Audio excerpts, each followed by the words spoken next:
In this video, we will show you how to set the foundations for your polytunnel on a solid base such as concrete or timber.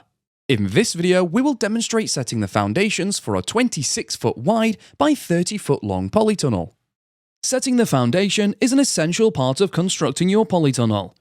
Taking your time to set your polytunnel foundations correctly will ultimately result in a more robust polytunnel that performs well and looks good. Here are the parts you'll need. All of your polytunnel foundations should be in line and evenly spaced.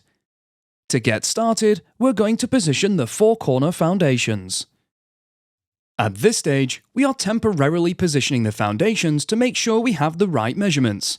Take all measurements from tube centers. Choose a corner and position the first foundation.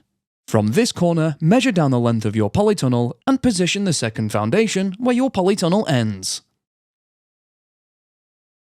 It is essential that your foundations are set square. This can be achieved by ensuring that both diagonal measurements from corner to corner are equal. This measurement is different for different sizes of polytunnel. We have listed the diagonal measurements in your construction booklet.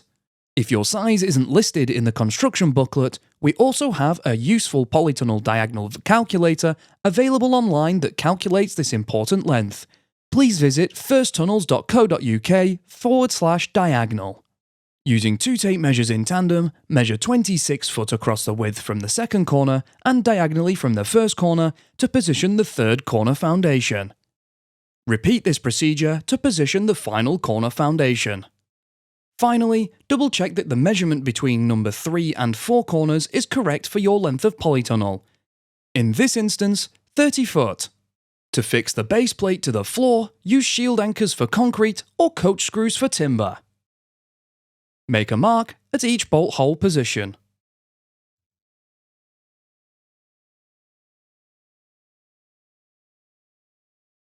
If on a concrete base, drill holes 10 cm deep using a 16mm masonry drill bit.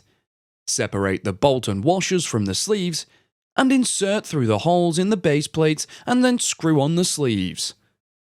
Locate the sleeves into the holes and then firmly tighten using a 17mm spanner.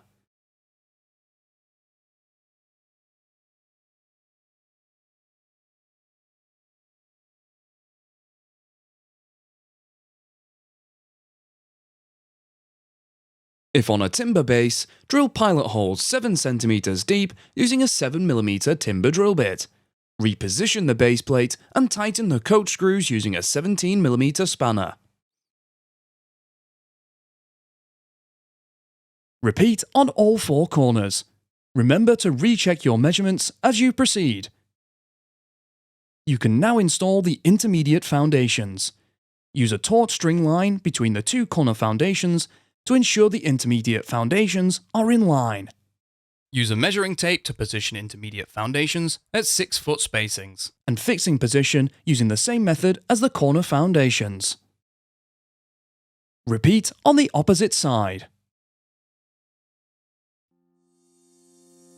You can find more videos to help you build your polytunnel at construct.firsttunnels.co.uk. We also have a construction helpline if you require any further assistance.